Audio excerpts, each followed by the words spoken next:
Hello. Hey, Vince.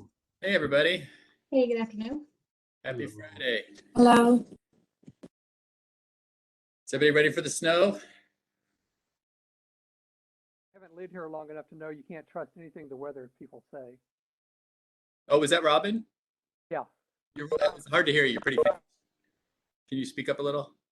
Yeah, I'm just saying don't believe anything the weathermen tell you. Yeah. And if it does Most of snow, stay off the streets. Yeah, most of the time the weather gets milder, I find, or drier, but not always. So Vince, the recommendation I received after being here a year, because I went down on a snow day to downtown Atlanta, and my colleague came in and said, "What are you doing here?" And I said, "This is nothing. I've driven in so much worse snow." And she said, "Yes, you can, but no one else around you can. So stay home for your own safety." And that's so true. So I would just repeat the words of wisdom I received 20 years ago. Even if you're a snow driver, you can't protect yourself from non-snow drivers, right? Exactly. That's right. That's right. Well, my 10-year-old daughter got up today and said, "Dad, there's a 96% chance of snow on Sunday."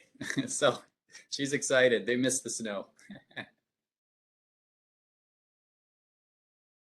And they already don't have school on Monday, so it doesn't. Yeah. It won't roll into a snow day unless they can't clean it up. Exactly. It's a good time to have snow if you have Right. snow. Yes. All right. We'll wait 1 or 2 more minutes just to make sure everybody who wants to join has a chance to pop in. So, but thanks everybody for taking the time to join us today. So we're doing it just all virtual today, but probably next week I'll be in the big classroom over here at Trends, and we could just do it, there, and as hopefully things start to taper off at some point, if it ever does, then people can start joining us in person. So that would be, it'll be nice to kind of get a group together eventually. So maybe we'll even have some food or something. So.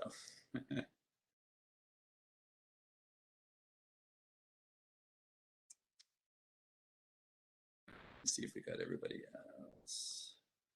Great. Okay, we've got a pretty good group already. So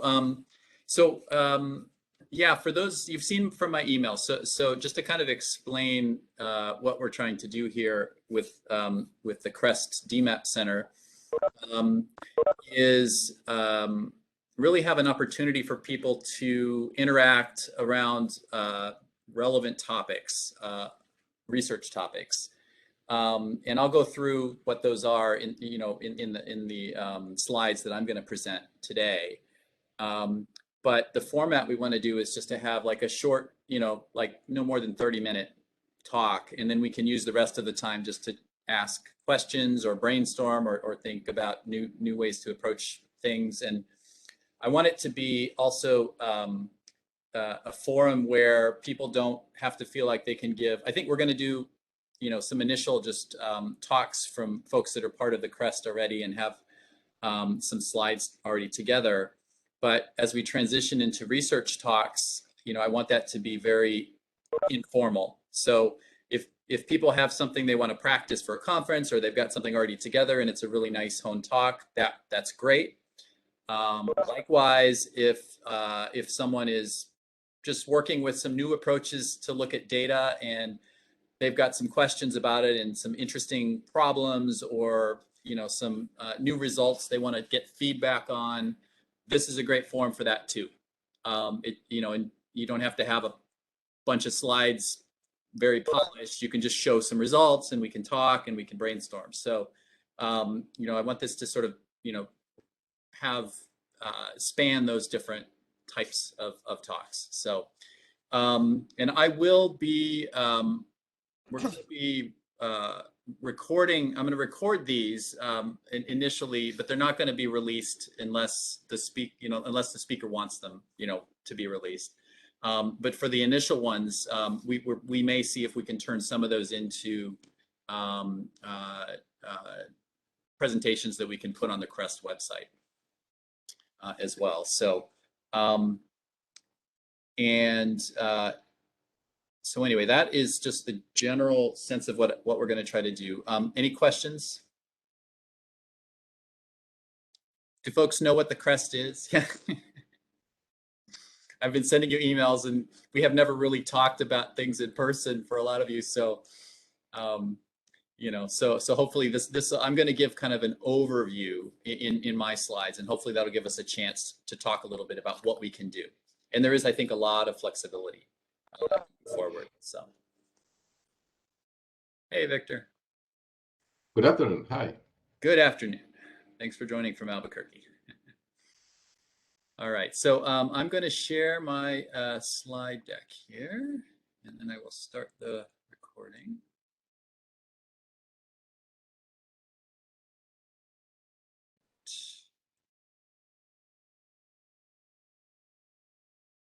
You all see that?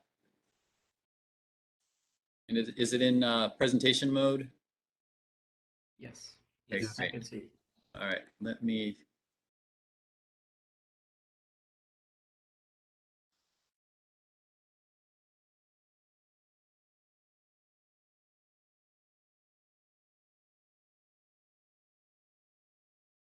Hold on, I don't know how to share, record in this. I've got it set to record already. Oh, it's you. Yeah, that's right. You're the host. Sorry. Thanks, Dina. So Dina is the project manager for CREST. So you will probably interact with her a lot, and it's great to have her. She's with us half time, and it's great to have her aboard, and she's going to help keep us on track. And also we want to keep track of activities, because we'll need that for our progress report, of course, at the end of the first year, in addition to sort of seeing how our trajectory looks. Okay, so let me start. So DMAP is basically this CREST Center for Dynamic Multiscale and Multimodal Brain Mapping over the lifespan. This is just sort of a high level org chart for how we're structured. So there's a sort of a leadership team consisting of myself, Jess Turner, Robin Morris, Vanetta Dotson, and Sergey Pliss. We have an external advisory committee, and we have an internal steering committee. And then Kyle France is working with us on sort of research education integration.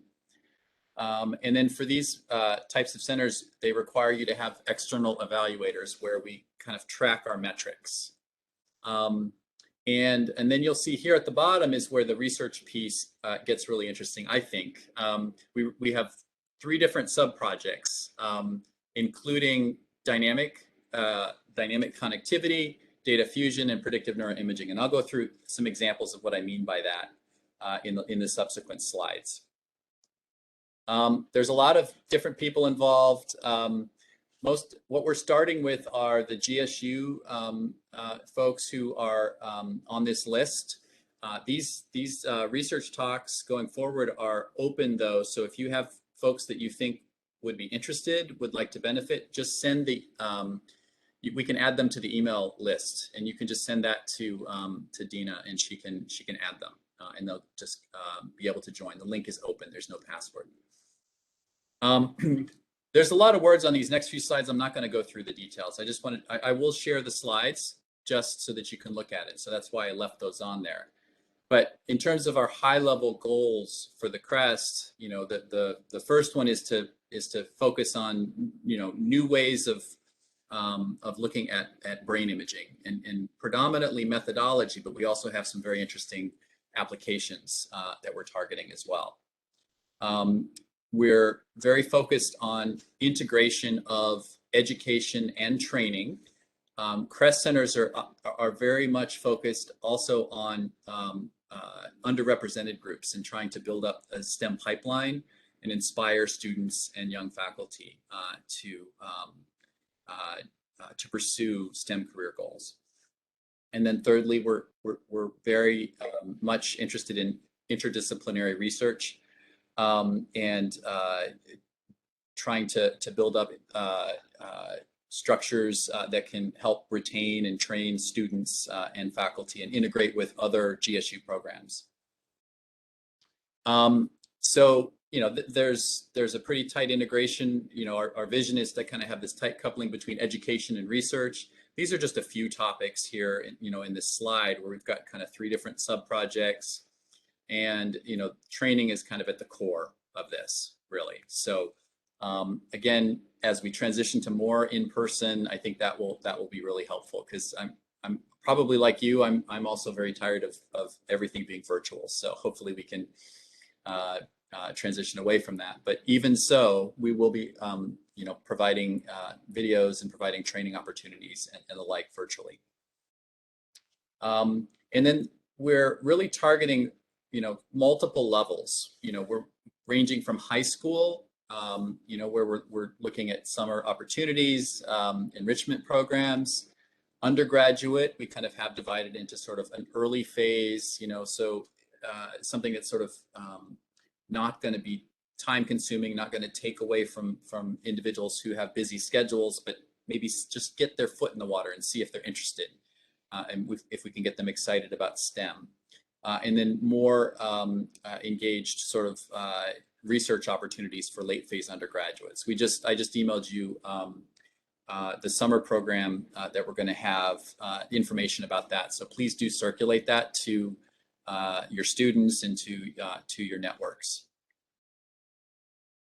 And then finally, graduate activities. So CREST is we're currently reviewing students who have nominated themselves for the CREST graduate fellowships and GRAs. And you know, again, it's not too late. If you have, you know, someone, you can let us know, you know, fairly soon if possible.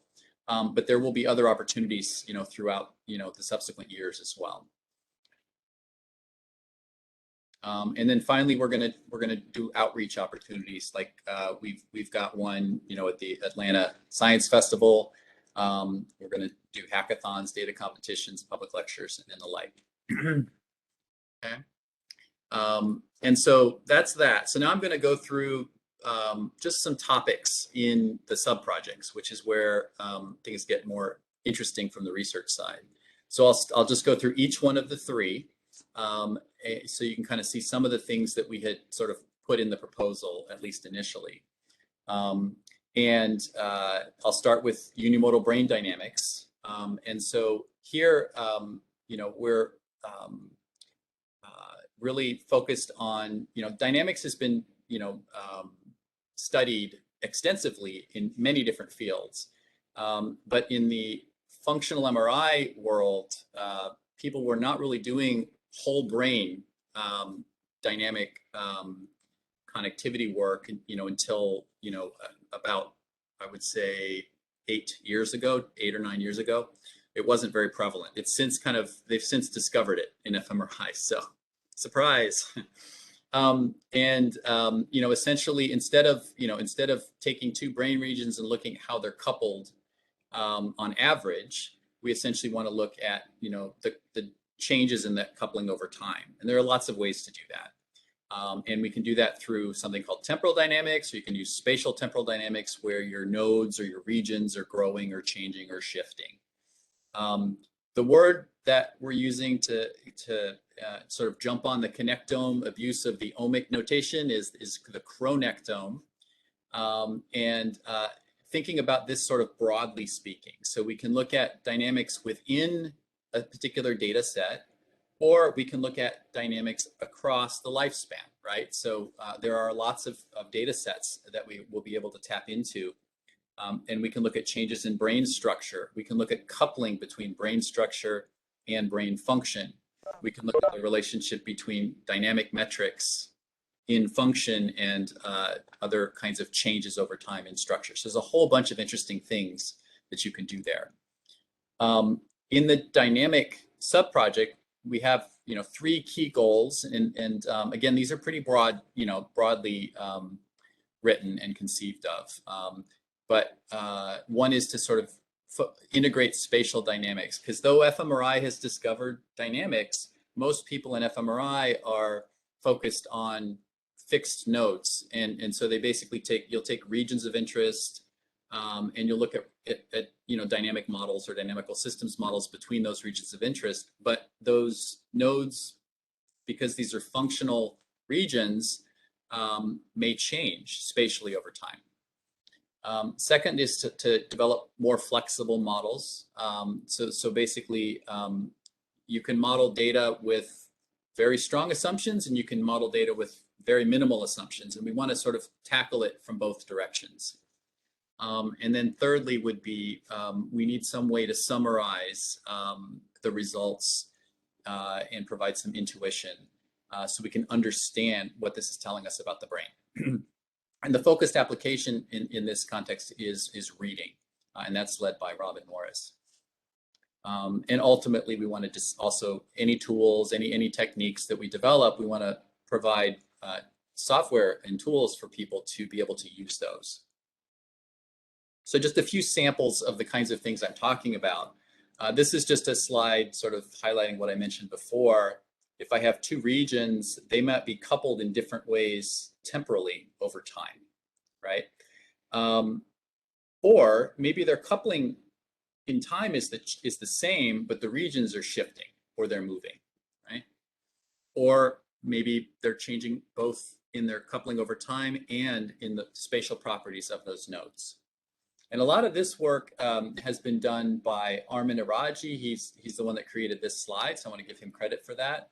And other folks have been working in this space as well, including Robin Morris. I mean, I'm going to get the Robins mixed up as we go forward. We've got 2 Robins here. And so here's a couple ways that just to kind of give examples of what do we mean by spatial dynamics. And this is again some work by Armin. One approach is to think about a hierarchy of brain regions. And so we have a brain network here, say an fMRI brain network called the default mode network. And maybe we subdivide that into smaller components, right? Smaller sets, smaller regions. And the coupling of these regions, the contribution of these regions individually varies over time. And so then that gives you essentially a default mode network that is spatially now varying because it's contributed differently by these different pieces. Or we could look at flow, right? So we could look at essentially the default mode network, and we can allow it to change spatially and over each individual time point. Rather than dividing it up into pieces, it just has voxel-wise variation. And you can look at how it overlaps with other networks temporally or over time. So regions here that are white are contributed to by all three of these networks or states. This one is only contributed to by state 2 over time. In terms of the goal for looking at more flexible models, just again, a couple examples. This is some work by Ashkan Fagiri looking at something called the filter bank approach. And so essentially, instead of looking at, say, a correlation between the time series, fMRI time series from two brain regions, you might expect them to have different contributions at different frequencies. Like maybe there's a high frequency piece that stays strongly coupled the whole time and a low frequency piece that couples and decouples. And so those kinds of models can be captured with this sort of filter bank approach where we essentially get a contribution of different frequencies to a given state.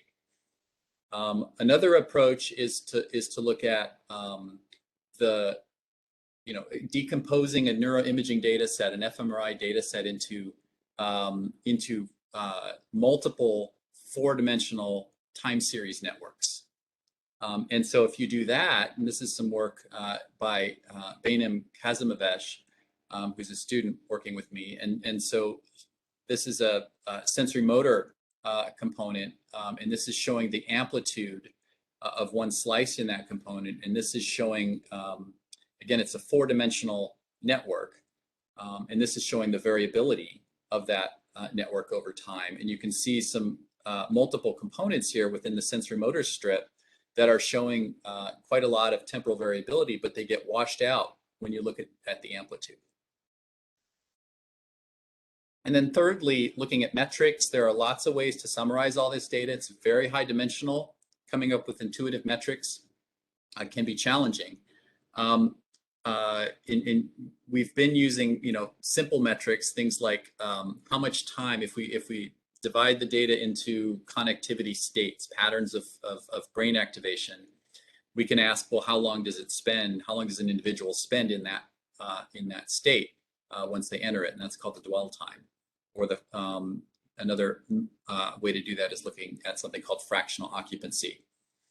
But we can also look at essentially a subject's trajectory along time and think of it as a state space where we have state 1 versus state 2. And we can characterize this in various ways, like we can compute the total distance that subject traveled over the experiment. And we can do that with an approach called metastates, which Robin Miller worked on. Other metrics, if we're thinking about, again, variation of spatial patterns over time, well, you could characterize that with essentially a spatial temporal transition matrix. Instead of a transition matrix, this is sort of looking at spatial distributions. Or this is some work by Victor Vergara looking at kind of bringing in a little bit of the dynamical systems theory, but it's really very data driven in this case, but looking at sort of the output from fMRI states as sort of sets of states that have essentially attractor models between them. And we can look at how that varies for example, in this case, it was looking at folks who had concussions and how that recovered over time or didn't recover over time. And then finally, the focused application is reading, and this is going to be led by Robin Morris, and we're soon going to be collecting data where we're doing concurrent EEG and fMRI in expert readers, and then are going to be applying transcranial magnetic stimulation and looking at how that impacts the dynamics of the networks. And so this will be a pretty rich data set, multimodal data set, that will be available to be looked at in various ways in the context of the CREST. The second sub-project is multimodal fusion, and here we've got, again, 3 goals. One is develop new models for capturing relationships between multimodal data as throughout the lifespan. The second goal would be develop models that can link data across mismatched dimensionality. So we have, like, for example, fMRI data has a time dimension, a short-term time dimension, whereas structural MRI does not have a short time dimension, but it does change slowly over life, right? And so how do we link those data sets? And thirdly is, again, to increase model flexibility through incorporating things like deep learning approaches. Our focused application, which is led by Vanetta Dodson, is looking at signatures of cognition and mood in the context of multimodal information. And so, if you haven't heard the term fusion or data fusion before, essentially we're talking about combining different kinds of data. Modalities might be like, vision and sound, et cetera. But in the context of neuroimaging data, we might be talking about brain structure and brain function, or we might be talking about EEG and fMRI, or we might be talking about REST data and task data. And there are lots of ways to combine data. You can range from just visual inspection. I've analyzed 2 data sets and I put them side by side and I try to synthesize that in my head. Data integration would be, well, I maybe co-register them to one another if that's possible. So that might be, like PET CT fusion, right? So I put PET on top of the CT data. But the PET data and the CT data those estimates haven't been informed by one another other than to co-register. Asymmetric fusion is something like using maybe an fMRI activated region to seed an EEG source model, right? So then it's one directional. I've used fMRI data as a prior for my EEG model. And then full symmetric fusion would be allowing the data to interact jointly. And this, again, would be sort of allowing the most shared information, and this would have the least shared information. And we really are interested in leveraging joint information, which potentially in this case, it's just a silly example, but these distributions here, there are 2 groups, and neither of these individual modalities separates the 2 groups. But if you were to combine them together and look in this direction, you can start to see the groups separate, right? And that's really sort of illustrating some of the potential and power of multimodal fusion. And we also want to look at the data, in ways that isn't just univariate. So if we want to look at something, in a multivariate way, all that's really doing is allowing us to look at patterns in the data. You can think about it that way. So here we have these little smiley faces that are sort of coupled in these 2 data sets. So just some examples of subspace models. On the left here, we have multiple network domains in fMRI. So we're treating each of these as essentially a modality. And we've estimated the information between these different network domains. But the model has basically tried to determine whether it can be well modeled by a very simple linear model or a multiple layers, right? So 1 or 2. So as you move up here, the model becomes more complex and it requires more parameters to fit. And so one of the things about this is that if we say want to classify, we want to do like age prediction, or we want to predict some difference between groups, we can identify a model here based on this structure, and then it will tell us, well, between the cognitive control and the visual domain, I needed to use a very complex model. So those relationships are more, there's more sort of information, more complexity in that information than between, for example, within the subcortical region here to itself. This is work by Ishan Bada, who's a graduate student. This is another approach called multi-dataset independent subspace analysis. This is work done by Roger Silva. And essentially, the idea is, well, we've got multiple modalities and we want to allow a model, we wanted to develop a model that can allow us to capture, different types of relationships in that data.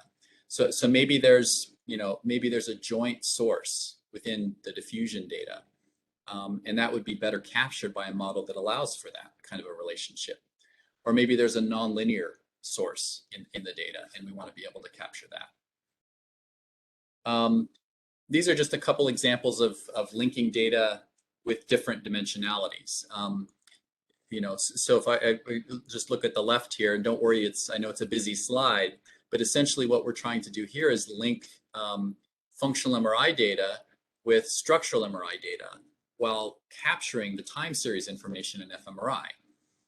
And so we can do that by estimating, essentially it's an independent component analysis decomposition of the fMRI data, but we essentially link we're sort of allowing the model to jointly estimate the relationship between structure and function while also decomposing each individual modality into brain networks or covariant networks. Another model here, and this is work done by Lei Wu, is really looking at sort of a connectivity matrix approach where we have probabilistic tractography from diffusion data, and we're linking it to functional connectivity from fMRI data in a joint model. And she's got some really interesting work where she actually finds these nice tight links between functional networks. This is default mode network from fMRI, and these sort of diffusion tracks that are coming from the probabilistic tractography and the diffusion data. And then up here, we have another model that's sort of trying to link dynamic connectivity with structural information using an attention model in deep learning. And then in terms of signatures of cognition and mood, this is just some work from Vanetta Dotson where they were looking at relationship between structural information and functional networks and how those are related to mood and executive functioning. And this is some prior work that she had done, but we are going to be tapping into, as part of these projects, a lot of shared data as well as the collected data I mentioned. So there are actually, tens of thousands, over 100,000 data sets out there that we can leverage. We've got a lot of it already sort of downloaded and sort of processed here already. And so as part of the CREST, we're going to basically provide individuals, we'll be able to add individuals to those projects so that they can start to look at the relationships in these sort of large data sets and get some more definitive answers. And so there's the ABCD study, which is a longitudinal study of about 11,000 kids. UK Biobank has, their goal is, they've got over 50,000 data sets collected, and the goal is to get to 100,000. Healthy Brain Network is about 10,000 deep phenotyped kids. It's actually ages 5 to 21, I think. And there are many more. And so the third sub-project is really it spans across those other ones as well, but trying to use the imaging data to make predictions. So predictive neuroscience or predictive neuroimaging would probably be more what we're trying to do here. And the goal is to develop multi-scale models that it will evolve both within and among individuals, predictive models. We want to avoid sticking with just black box type output, just getting a percent prediction. We want to, we're interested in how the brain works, what parts of the brain are involved, how it's interacting, what it means. And so we really are focused on visualization and understanding the models. And thirdly is more sort of the software tools and to kind of manage the data and develop the data. And so our focused application here is lifespan predictomics. And so with predictive neuroscience, essentially we're trying to, do either classification or regression, predictive regression, using a variety of data sets, complex data sets. And ultimately the goal is to be able to say something about an individual. Or it might be to, to do some sort of evaluation of subgrouping. There's a lot of heterogeneity. And there are, the field, I think, has very much been, it started out with everybody doing group analysis, and then now it's more individual, and then there's subtypes, and sort of you fall anywhere along this spectrum. And there's a lot of information in the data, and oftentimes it's not particularly clear how best to model it, or we're trying to predict something where we don't have a good, understanding of what we're trying to predict. And so that's what this sort of project is about. In terms of multi-scale models, just a few examples. I'll just kind of jump down here. This is again some work by Robin Miller looking at sort of polarity changes in fMRI data as a function of age, and she found that sort of these orbits or these polarity cycles were significantly impacted, different in these different age groups. This is another example from MEG data. Where a brain age model, so you can predict chronological age from a normative sort of typical population, and then look at the difference between the brain age prediction and the chronological age as a relationship to predict, for example, behavior. In this case, the flanker effect was predicted by the brain age gap or delta function. Visualization is, as I had mentioned, really important. Alex Fedorov has been working on some deep learning models, and deep learning models have lots of parameters. They're very complex, but he is also working on approaches to take the sort of very compressed encoded information in the deep learning network, and look at how that, and basically decode that back into brain regions and brain networks and interactions between modalities. Similarly, Eloy Ginjar has been working on something called chromatic fusion, which is looking at essentially modeling modalities as colors, and then looking at in that space how we can decode the colors and interpolate essentially between modalities, for example, just as you can interpolate between numbers in this case here. And then the last topic there is essentially software tools. And so for those of you that scan at CABI and are interested in CABI Seed Awards, we've been, we're also offering access to these tools as part of those seed grants, where there's essentially a web-based portal. So if you want to work with standardized analysis and kind of have things automatically run, you can do that through a tool called BrainForge, which is connected at CABI already.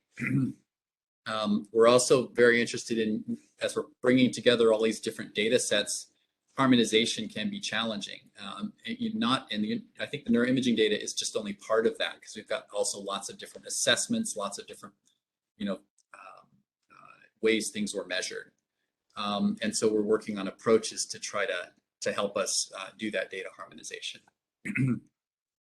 In terms of lifespan predictomics, we're obviously interested in different age stages. So this is just a little bit of work looking at the relationship between, on the left here, I'm showing you covarying patterns of gray matter, and on the right, I'm showing you functional MRI brain networks, intrinsic networks. And there's actually quite a lot of similarity, remarkable similarity in gray matter covariation brain networks and fMRI co-networks, even though this is presumably just brain structure. And you can see these changes that we can evaluate as a function of age, for example. Here's another example looking at predicting brain age from functional MRI data, and you can predict it quite well. So that's all my slides. In the next few weeks, we'll start, we've got some sort of initial talks from the CREST Sub-project leaders. Next week, we'll start with a talk on dynamics by Robin and Victor. And then reading, data fusion.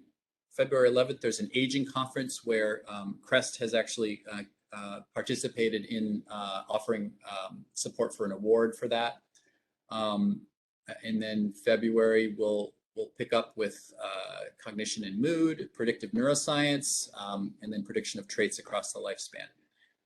And then starting on March 11th, we'll transition to research talks from students and faculty, and I'll share schedules for that as it evolves.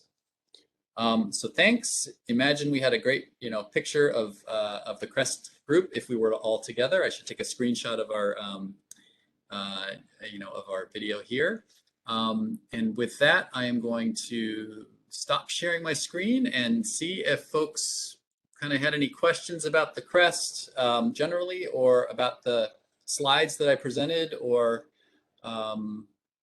just wanted to discuss anything in particular. So we'll just kind of open it up now. Yeah, Rogers. It's a great talk. Thanks. I was wondering, could you expand a little bit more on the plans for the educational component? I think you briefly mentioned that there's going to be some kind of teaching involved. Yeah, so Yep. So there's actually a lot of pieces to that, depending on the level that we're talking about. And so I think when I share the slides, you'll be able to see a little bit more of the details, all those words that I skipped over. But we're going to have training workshops, for high school students, like just sort of like boot camp, introduction boot camp in the summer. We have it's a 4-day session. We're going to, talk about, what is the brain and how does an MRI scanner work, and the brain and AI, and, things like that. The education at the undergraduate level, we've got research experience for undergraduates, which is that summer program that I had emailed about, which is a mentoring component where students can get exposed to research and learn about brain imaging. Obviously, at the graduate level, we've got training workshops like our fMRI workshop. There are graduate courses. There's already a lot going on at GSU, and we're going to try to sort of highlight that and bring those together by sort of there are courses taught by by Jess and by Mukesh and myself and many others. Try to organize those and see what else maybe could we contribute. We're going to try to think not sort of maybe not immediately, but we're going to try to think, is there an opportunity for maybe a concentration, a PhD concentration in neuroimaging? And if so, how would we bundle the courses, and requirements for that? And there's more, but that's kind of a sort of a high level summary of it. All right. Thank you.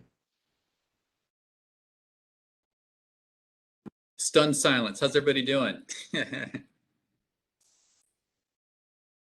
This is the worst part. I wish we had a room with food in it. We could talk and chat, Floor, you could have all the food that you, Floor is great at hosting wonderful meetings where people can get together. Yes, hi Vince. Wow, great talk. Thank you. I didn't get distracted, so you keep me very engaging the whole time, I didn't even answer any texts. The level of engagement I have during your presentation. High praise, definitely Yeah, no, hard it to was keep me a from very, getting a text, so yeah. very engaging, a great summary of the work, it's been done. And yeah, I'm looking forward to keep working in the predictive models. Yeah. Also, if any contribution I can do during, preparing courses for undergraduate students, so, giving talks, I'm bilingual, as you know. I'm talking to people with different backgrounds, minorities and Hispanic and all of that, any contributions I can do, Yeah, I absolutely, can make. absolutely. That's a I am great. here from Yeah, New Mexico, yeah. and flexible to travel as well. But I just want to know, it's very interesting, and I'm glad. Thank you for inviting me to the meeting, and I'm looking forward to learn what is being done and what I can collaborate Yeah. or Yeah, contribute. and for those that don't know, Flora also has gone to Peru to give some lectures there, right? You had done some. Mhm. Yeah, So and I'm looking forward, stuck with the results for the alcohol data, but I'm looking forward to get results, get the paper, and prepare a talk in Spanish. Like your brain can, differentiate people who drink, those who don't drink. Borrachos and no borrachos in Spanish. Will be a good way to capture people interest in neuroscience. yeah, Presenting in a friendly way. So. absolutely. And we'll have you give a talk here, though maybe not in Spanish. Yeah, I can do both English, but yeah, I would probably get every maybe 10th word, or if that. So yeah. yeah. Looking forward down the road to be able to, put a talk in and share what I'm doing. Thank you. Great. And And yeah, I love eating. Yeah, Vince was right. I love eating and setting up wonderful, delicious meals. it's true. It's true. Yeah. Some of the best meetings we had were at Flora's place. So yeah. Oh, great! Thank you. That you made my day. Thank you. For those that don't know, I was in Albuquerque, and Flora is still in Albuquerque. So we used to be kind of co-located. So yeah. And I guess just to echo what Flora had mentioned, the reverse of that, which is if anybody has any ideas, suggestions, thoughts, input, share it with, please feel free to share it with us. As the other CREST leaders know, I don't know what the heck I'm doing most of the time, and I'm trying to do my best, and I'm trying to respond and adapt to and learn as I go along, and see if we can sort of maximize the opportunity here. So I certainly think we're stronger if we provide input. Everyone provides input. So. Does anyone else on the, in the CREST group want to say anything about, maybe, I don't know, Kyle, if you wanted to say anything about the educational piece at all? And I guess I'll put you on the spot, but. Sure. Sorry, I am en route to my home in Decatur, so I'm just on audio. Sorry, but yeah, I missed the first part with conflicts this afternoon. I imagine that you talked a little bit on all the different education programs, and I just want to say that this team has been so attentive to the opportunities to share this knowledge and bring new people into this field that it's really impressive. It's something wonderful to be a part of. And I know that as the group gets underway, you'll tap into the rest of the resources that the other faculty and their trainees bring to this field, and really enable us to reach students at the K through 12 level, not just through the high school program that you mentioned, but also we have a couple of events coming up in the Atlanta Science Festival already, and then some other links to the community through mentoring programs that other faculty have raised. And then at the undergraduate level, starting with this summer research program, but we're also planning some courses to introduce and would need ideas for what kinds of curricula would fit there and how to reach students on all our campuses of Georgia State University, not just the downtown campus. And then you all are already just so impressive with the graduate and postdoc training, but the funding that is provided with the CREST really amplifies the opportunities to continue to train at that level and accentuate the postdoc transitions into faculty positions or other roles that are going to be critical to getting this information out there and really advancing knowledge in these fields. And the diversity, equity, and inclusion arm of all of this has really shown through already. And I think we're establishing procedures that will minimize bias in recruitment and retention of individuals in this field. So kudos to all. It's been a pleasure to be involved. Thank you. Yeah. Yeah, and I also I'm really happy to see that we have folks on here from a variety of departments. We're really trying to be as broad as we can at GSU, and because knowing that there are lots of people working in different areas. in the business school, neuroscience, math, computer science, psychology, et cetera. So it's really great to see that, and I'm hoping again that we can really sort of bring together folks across departments to contribute in this space. So if I could put a shout out for the Aging Research Conference that you mentioned, February 11th. I'll be sending around flyers and everything hopefully next week. About it, but we will need a couple of people to volunteer to be judges for the neuroimaging prize. We've got the Trends or DMAP is supporting the best poster for neuroimaging research and aging, and I could certainly use a couple of 2 or 3 people who could volunteer to be there that Friday and help judge.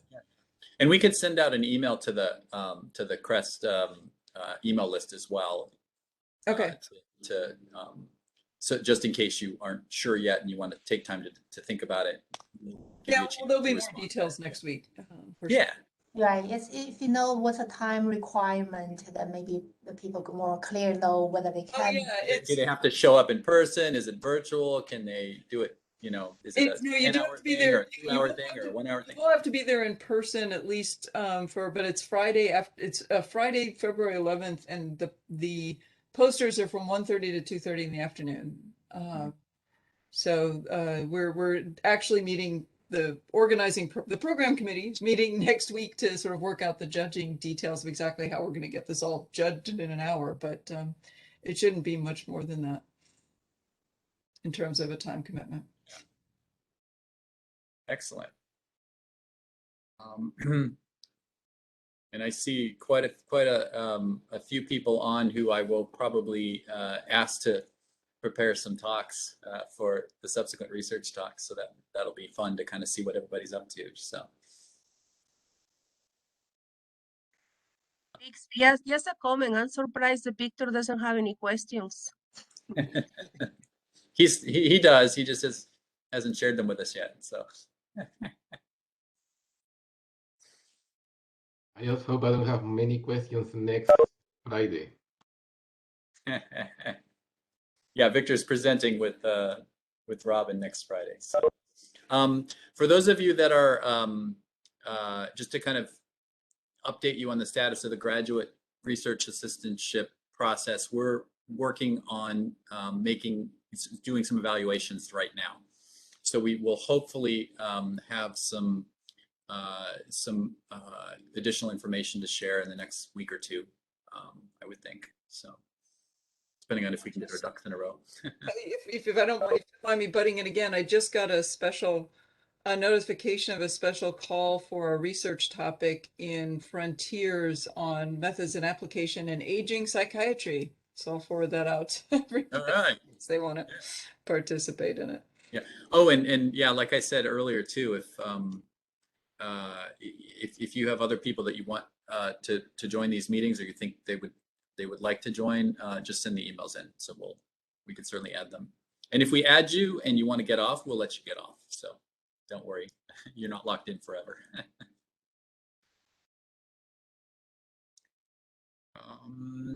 Any other things that folks want to share? So I'm guessing we can invite students to events? Yes. Yeah, absolutely. That is relate my question is other presentations we're going to give is targeting to other research or the seniors or professors, or targeting the undergraduate students, that's a different level of understanding. Yeah. I mean, it's always hard, but I would try to keep it, a little bit general as if you can, so that we can sort of target as broad an audience as possible. But we're gonna, in some cases, we'll get into some details that are more specialized, and I think that's fine too. So. Okay, more generalized. Good. Yeah. All of the above, I guess. And I can certainly share details about the talk ahead of time if that's helpful, right? We can email it out so people will know, oh, this looks interesting to me, or I want to learn more about this, or it's in my area, etc. So, and anybody else want to share anything? Andrea, are you gonna do any? Andrea, are you gonna do any neuroimaging with us?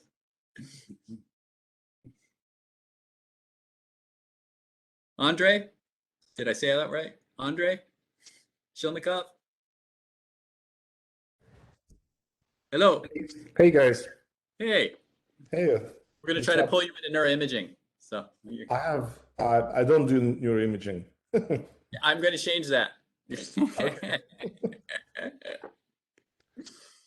I think the stuff you do, there's some potential connections we can find. So. All right. Yeah. Pair you up with a student, maybe. So. Maybe yes. I'm in DC now, visiting my daughter. Ah, okay, great. Everybody's all over the place here. So. Exactly. Let's talk. Yeah, and finally we have to all meet together one day. Enough of offline meetings, right? Enough. Yes, totally agree.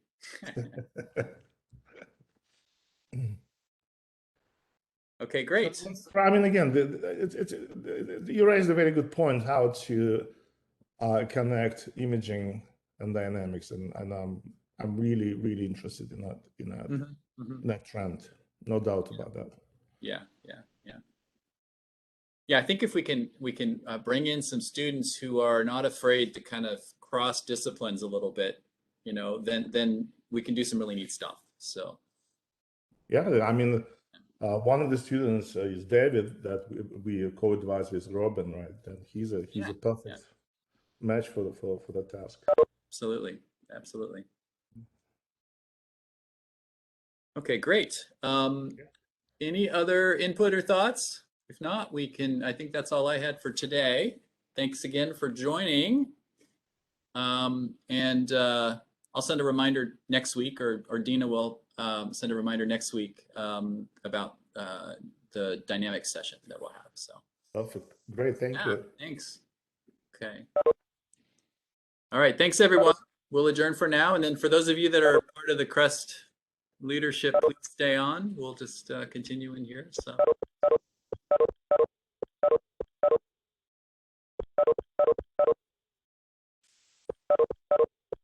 Got to turn off that sound. Beep, beep, beep. Yeah, sorry, I was thinking the same. I need to figure that out. Yeah, there's a way to do that. I think I always forget, when I'm in the middle of a meeting, but I see it at some other point. So.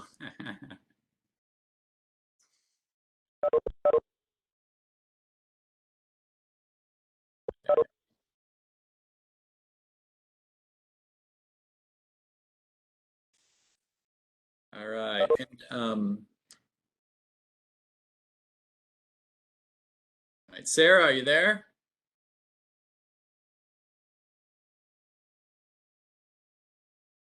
She may not be at her desk, so. Well, that's fine. We'll just go ahead with the discussion anyway. Sarah's a postdoc in my group, so she's not one of the graduate students. I guess I just wanted to touch base about the graduate student evaluation process that we. Hey, Vince, real quick, do you want to keep recording at this point? I don't know. Yeah, Dina, maybe let's stop the recording. Yeah, we can always